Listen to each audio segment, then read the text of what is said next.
keep talking, you calling my phone like that, shut him up. So tell me about tour. Tour has been amazing. It's like really, really amazing energy, but definitely the hardest tour I've ever done. Yeah, I wanted to ask you about that. So this is like your 4th tour now. You had Center of Expression, Spaces, Check the Universe, and now Don't Panic. So how is this one different? This one's different. First of all, it wouldn't seem like it would make that big of a difference, but it's in the winter. And I've never toured in the cold weather, and I just feel like, I don't know, like every time we face a problem on this tour, I'm like, would it be that bad if it was warm? And it just wouldn't. So it's different in that way. It's also different because it's 13 new cities out of 16. So that's definitely weird because normally my tours are like all, like totally Midwest. And this tour is like East Coast, West Coast, South, and I've never been to these places. It's crazy. That's pretty cool though. It's new experiences. It's so dope. I'm meeting so many new people, and I can just feel it growing. Like every show feels like it keeps getting better and better. Yeah, it's pretty. Awesome. It's dope. Yeah, it's really dope. Which song would you say is your favorite to perform? Ooh, I feel like the whole energy in the room is the best at Shut 'Em Up, which is the intro to my EP, and it's just like, shut 'em up, shut 'em up. And the whole crowd is just like going crazy. It's amazing. And do you have any crazy fan stories yet? A couple months ago, we were staying in, I don't remember what city, but I got to my room and there was like what was it? There was like roses and chocolate strawberries, and it was like, Lauren, and apparently like somebody that knew me worked at the hotel, so like went in my room and did this like edible arrangement. And what did you think about it? I ate it, but it was kind of weird, but I was like, it's chocolate strawberries, so I can't really be mad at that. True. Yeah. And you just got added to the Vivo's Discover Artists to Watch. Yes, that's crazy. How do you feel about it? That's crazy. That's insane. Like I've literally watched the Vivo Discover things for so long, and it's so cool because we were watching all the way back to like 2014 and 2013 when like G-Eazy did it back then, Sam Smith did it, and like Billie Eilish, and just like really dope people did it before they blew up, so I feel honored. Yeah, this is your chance now. You're blowing up. Yes. Let them know. And is getting more recognition like this, like the Vivo thing, changing the way you approach your musical style or your creative style? The only thing that it inspires me to do is just keep making deeper music and keep making more emotional music and music that means something, you know, because my EP Don't Panic was really like me going in the studio and just I really wanted to make a body of work that like hyped me up and like got me super excited in the studio where like everyone's jumping and excited.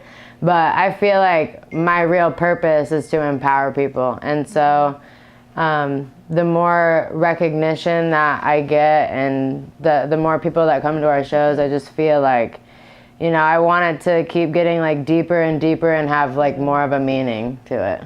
Yeah. That leads me to one of my questions.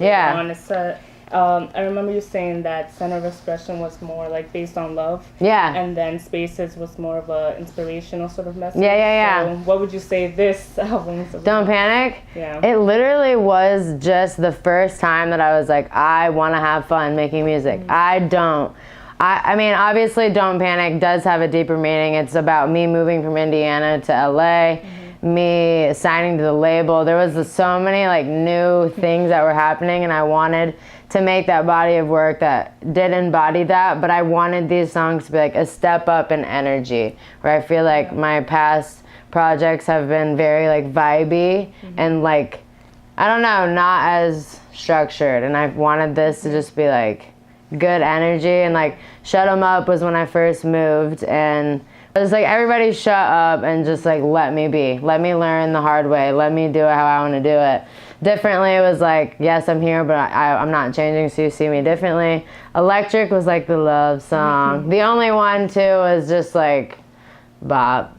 And Better Anyway was just about like the growing pains of like getting bigger, you know, being on the road constantly and not being able to build like that solid connection. And then in the middle was like, all right, here I am. I know I'm about to be like wherever, and you know, right now I'm in the middle of where I've been, where I'm going. So here we go. Do you feel like you're ready for that? I do. Whatever it takes to. I do, because I feel like I trust everything. Like anything and everything that happens to me in my life, I just know it's for a reason. And I feel like people get so lost when they try and control like when or how or whatever. And I'm just like, yeah, whatever happens, happens, and I'm just gonna make the most of it. Yeah, and in your documentary you mentioned how you wanted to be with a label that allowed you to have creative freedom. You know all the backstories. I've been following you since 2016. I'm so impressed right now. This is amazing. Like full circle that I'm actually interviewing you right now. Dude, good to meet you. That's seriously amazing. This is like my favorite interview I've ever done. I can tell that you like know the journey. I appreciate it. Yeah, it's been wild.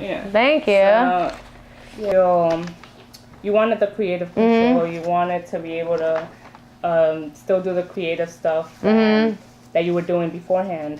So do you feel like having them to have your back and be able to help you out with whatever you needed is the sort of support and help that you need in order to get where you want to get?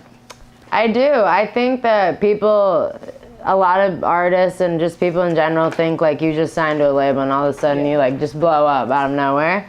But the reality is like you sign and there's a lot more opportunities for sure. Like so many more, you know, interviews and press, and you know, there's just more and more, I don't know the word, but just people pay attention, you know? But it doesn't mean that you can't keep working just as hard as you already were, or harder, you know, because the reality is you're gonna sign and you're gonna be important and they're gonna work for you, but you have to work just as hard, and or else it won't work. Everybody has to be on like 500%. And I feel like when I first signed, I kind of like stepped back and I'm like, oh, okay, this is it. Like, this is the moment. And then I just realized, like, this ain't the fucking moment, bitch. You gotta work 20 times harder now to get to where you really want to go. So it's cool, though. They've definitely given me the creative freedom that I wanted and everything. I've never had an issue with being myself, and there's been ups and downs, but that's it. That's everything in life. How do you feel like you've grown from your first EP to now?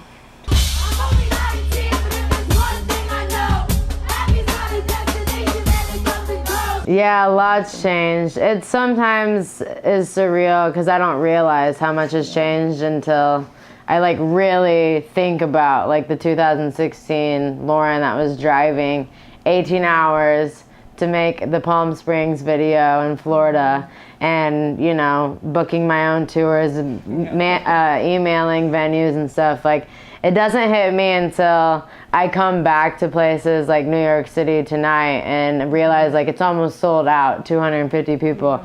And the last time I was here was 9 people. And no one was from New York. Everyone's like, I'm here from Jersey, I'm here from Connecticut. And this year it's just, that's wild. And I feel like musically, I have grown so much knowledge in music, and I care so much more than I ever realized I would about the actual sound. And my next projects to come, I really want to focus on real instruments. And that's new for me because I've never cared. I've been like, I don't know, just give me a beat and I'll just do it. And now I'm like, no, I really want to like make it from the heart.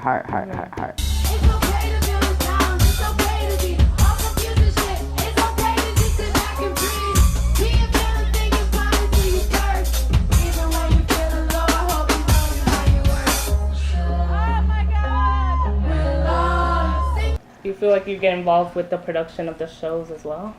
Yeah, well, my drummer is super into making sure the live show is like perfect.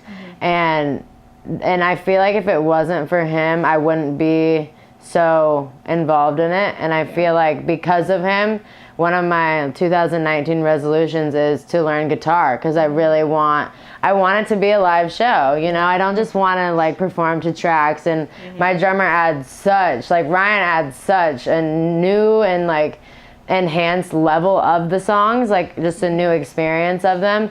But I feel like I want to take myself more seriously and like really learn the music. Yeah. What was the moment in your career where you felt like very alive, like the music you're making is touching people's lives and making a difference? I feel like every time that there's a live show and I do the meet and greets and I meet the people behind the plays and the comments and everything, and they express like what the music has done for them, or like just moments like this, honestly, when you're like, I've been following you since 2016 and we're growing up together, you know, now you're interviewing me. I just feel like we're all growing together, we're all really inspired, and I don't know, I feel like every show is just getting bigger and better, and I feel more and more connected to my supporters. It's really amazing. I think your fans too. So tell me about yesterday, because you got a tattoo with one of your fans. Oh yeah. Feel the fear and do it anyway. Yeah, like how important is it to you to keep like that promise from a year ago to your fans who are following you and going with you? It's so important. I just feel like it's the most important thing, you know, and I'm not on any type of pedestal. I make music I make music for myself and for people who want to, you know, listen, but to keep a promise means like the world to me. And basically the backstory to the viewers is that this girl ordered merch like a year ago, and I was in Indiana still packaging everything myself, and she's like, can you write a tattoo and put it in the package? And it was feel the fear and do it anyway. And I just like was obsessed with the quote. Right when I read it, I was like, ooh, that hit me. And so I tweeted out looking for her, and so and I gave her my manager's email once like she saw the tweet, and she reached out to my manager, and we were like, yeah, whenever we're by your state in DC, you know, we'll make it happen. And she reached back out and she's like, I saw Lawrence coming to DC. And I was like, absolutely. And it actually was planned the day before at like 11 p.m. And she's like, can you be at the tattoo place at noon? I was like, absolutely. We have to. And it was amazing. Two more? Or? Two more. I think that in the music industry, it's shifting where people are accepting people's sexualities a little more, and they're not letting that define them as an artist. Yeah, I feel like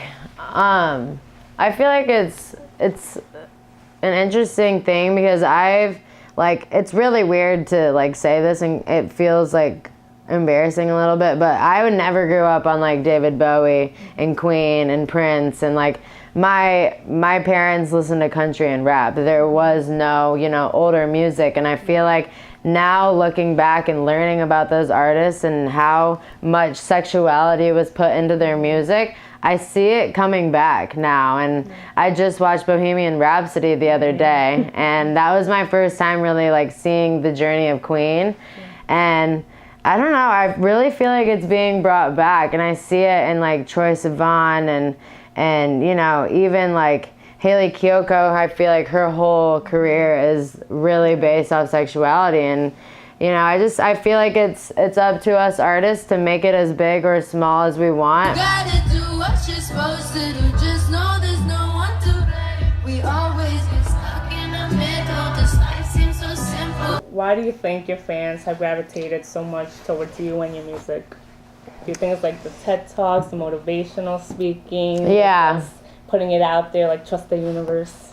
I think it's a little bit of everything. Like when I really step back, I feel like there are some artists where like their music is the reason why people love them. And I think sometimes it's like the personality is why people love them. And for me, I feel like I'm like this like human, and I have like different branches, and I feel like all of them combined, you know, make Lawrence Sanderson. And like I think it's the Midwest in me, like, you know, coming from Indiana, it's pretty unexpected, you know, even like having tattoos, liking girls, and just it's really just being unapologetic, I think. And that's genuinely who I am. Thank God. I don't know how that was instilled in my soul, but you know, I feel like it's cool, and I think it will be the reason why we stay so connected is because, you know, I think people want to just come to the show to be in a room full of people that just like want to be themselves no matter and love who they love. And, you know, we're all equal. And I think that's like the most important thing. Yeah. Good ending. Cool, thank you. Yes, I appreciate you. It's written in the stars like that, catching scars like that.